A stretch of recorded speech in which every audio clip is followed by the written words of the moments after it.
Hey, good morning, everybody. Today we're going to learn about one of my favorite topics. It was one of those things that, you run across and say, oh, that's interesting. It's the topic of learned submission. So if you don't know who I am, I'm Rita Hickman, body-mind expert, shiatsu massage therapist, and I help women who are in toxic and narcissistic relationships really figure it out. I work on the body-mind level with Asian medicine, and I help integrate everything, get the brain fog gone, get, the nervous system dialed down, get the rage and the anger detoxed, get the inflammation down in your hip and your knee and your shoulder, which, come from stress and stuck emotions. I help teach coaching skills, and I help women heal. And that's one of my favorite things to do, actually. So anyways, learned submission. I first ran across this term when I was watching a show about dog training, believe it or not. And there was a gentleman who was very well known, had his own television show about dog training. And he would use these techniques, and Caesar Milan, I think. It was a while ago. And I was following up because at the time I thought, I wonder what's the connection between dog training and relationships and communication and interactions in the subconscious of people. I was very curious about that. What's the correlation? What can I learn? What's going on? And so for a while I was really interested in the Caesar guy and his videos. And one day I decided to go a little bit further down the rabbit hole. And I ran across things people were saying about some of his techniques, because I'd never had a dog. Well, my family did when I was small, but that's a sad story. But there wasn't, a lot of attachment. So really in my, conscious mind, I never really had a dog. My sister was allergic and had asthma, and I just never got one when we got older. And so I was completely fascinated by the topic and didn't know anything about it. And people who were experts in the dog training field as well started to talk about some of Caesar's techniques and how they disagreed with some of his techniques. And they gave a very specific example. And the example they gave was that there was a dog that had, behavior disorders, behavior problems. And what Caesar would do is lay on them, no matter how they felt, no matter how stressed they were, whatever it may be, and he would always win. He'd make sure that he was the dominant one, and he would lay on this dog until it submitted, and taught the owners to do the same thing. And by doing this, this constant submission, the dog learned that don't get upset, because it won't matter, because you're going to be overwhelmed and dominated. And these other experts talked about how learned submission was actually very, harmful to a dog's psyche, because it then went out into the world with other dogs in its life, thinking that life was kind of hopeless, that it didn't matter what they did, didn't matter how they felt, it didn't matter what they were going through, that they just needed to give up, because this was all there was. They were always going to be dominated. And even long after, this technique would be used, the dog would still behave that way. And when I was reading about that, when I saw that, I said, oh, that's what happened to me. That was one of those insights, and it actually happens to a lot of people. In the society we live in the families we grew up in, there was children are meant to be seen and not heard. There was, a lot of dysfunction. Parenting guidelines were all over the place, but it wasn't necessarily in the best interests of the child. So in actuality, the majority of us were growing up in these dysfunctional families and learned submission, that there's nothing we can do about our situation, that growth isn't possible, that nothing ever changes, that we just have to learn how to deal with it, deal with what we have, deal with the situation. and suck it up because you're pretty trapped. Now that goes directly against reality. And reality says that people are always evolving and growing, even the brain. They used to think that the brain couldn't heal itself until they found that, oh yeah, it creates new brain cells all the time on a cycle or a rotation of about 9 years. And so even though we think that nothing ever grows or changes, it actually always is, sometimes at a much slower rate than we'd like, usually at a much slower rate than we'd like. But even after everything is matured, even when we're 80 years old, even no matter what, our body still keeps recreating itself, and change is possible.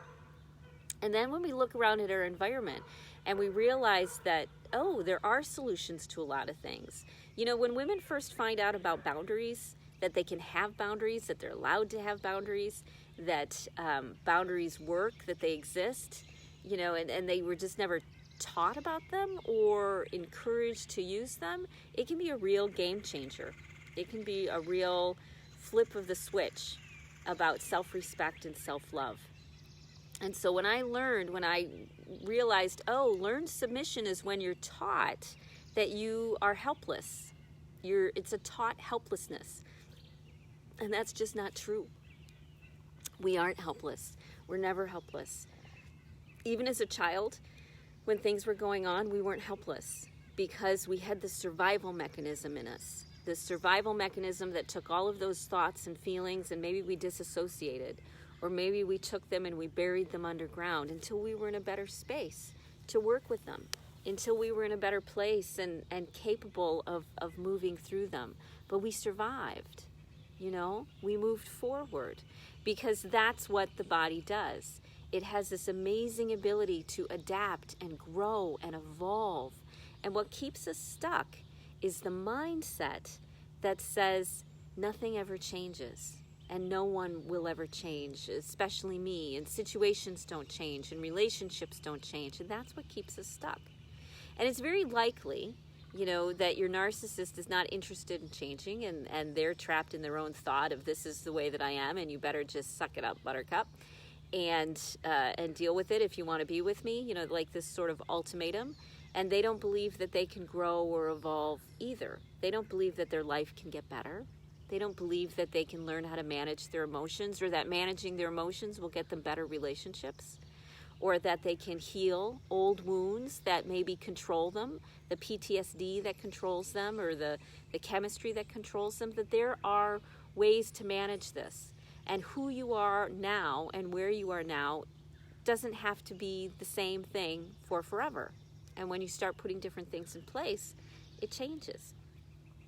So they say at least 80% of the population believes in something called a fixed mindset. And the fixed mindset is that helplessness, that hopelessness.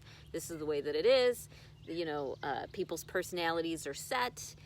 There's nothing that can change. There's nothing I can do.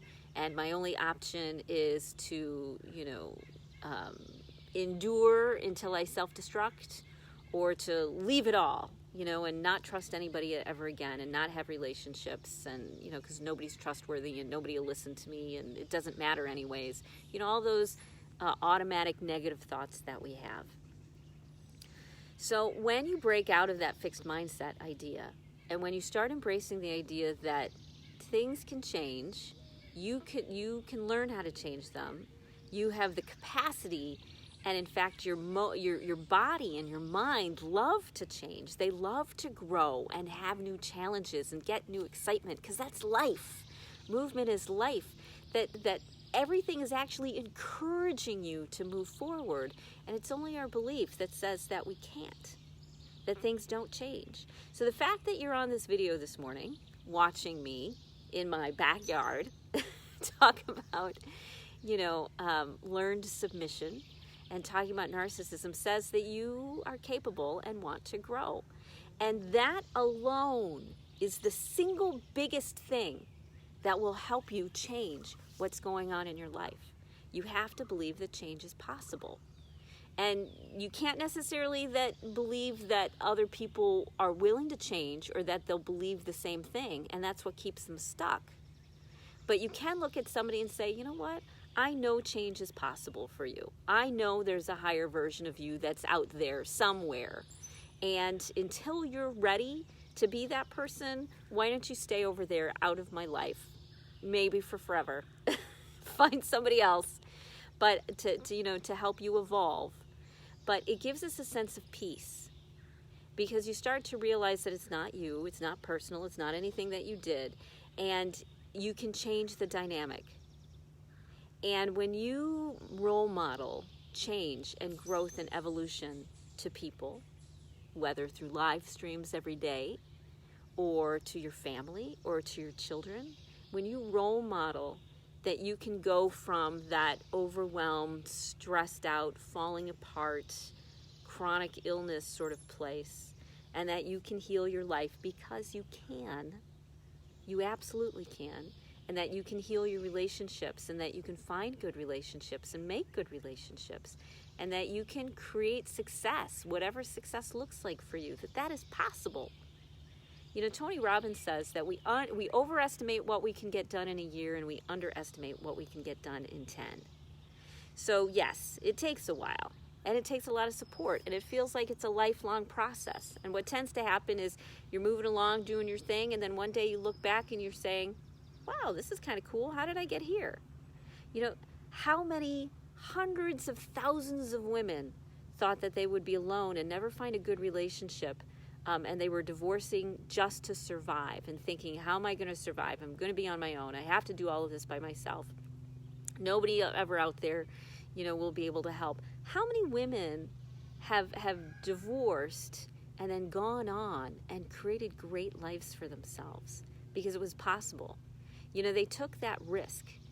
They said to themselves, you know what? The unknown is much less scary than the known. So I'm going to go into the unknown and do something different and see how it turns out. And that's the mindset. If you believe that growth is possible, if you believe that it's possible for you to grow and for you to change, even though it might take some time, that's what does the growth. Because it means that on a subconscious level, you're looking around for those opportunities.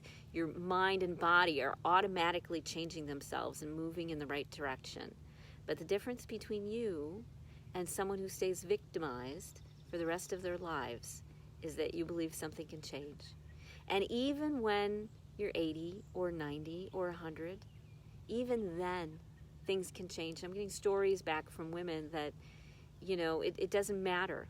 All that matters is today and now. The past does not matter. What matters is now and where you're going and what it's possible for you to have in your life, So that's the message I'm getting out there to you. You probably learned submission, which landed you in a relationship with someone who required you to submit because of their mental health or other disorders that they were struggling with.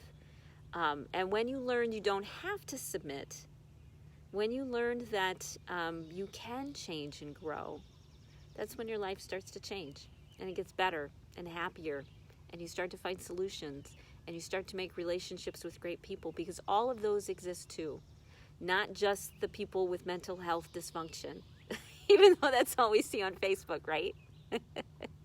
Not just those people exist. Kind, loving, wonderful people. I had a friend recently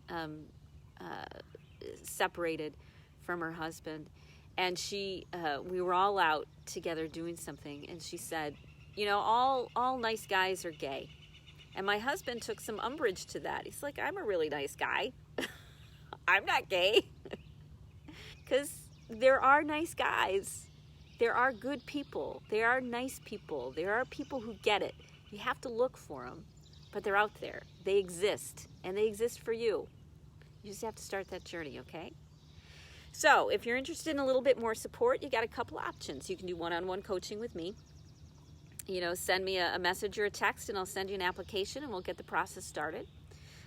Or I've collaborated with an author who wrote a book on narcissism, and after people buy the book, then they're invited to join a group that I facilitate, where it's for 8 weeks, but it's constantly running, and then people can, keep going after the 8 weeks if they want.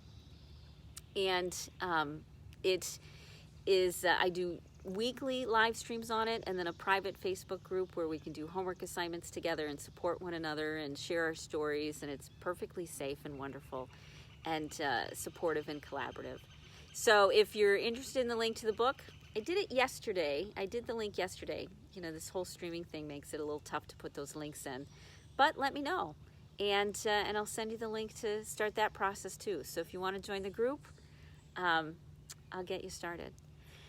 I think that's it for today. It's going to be a beautiful day. I have to go water my pots, keep them healthy and surviving. I too am always changing, and the thing that's changing this year is that I can grow things.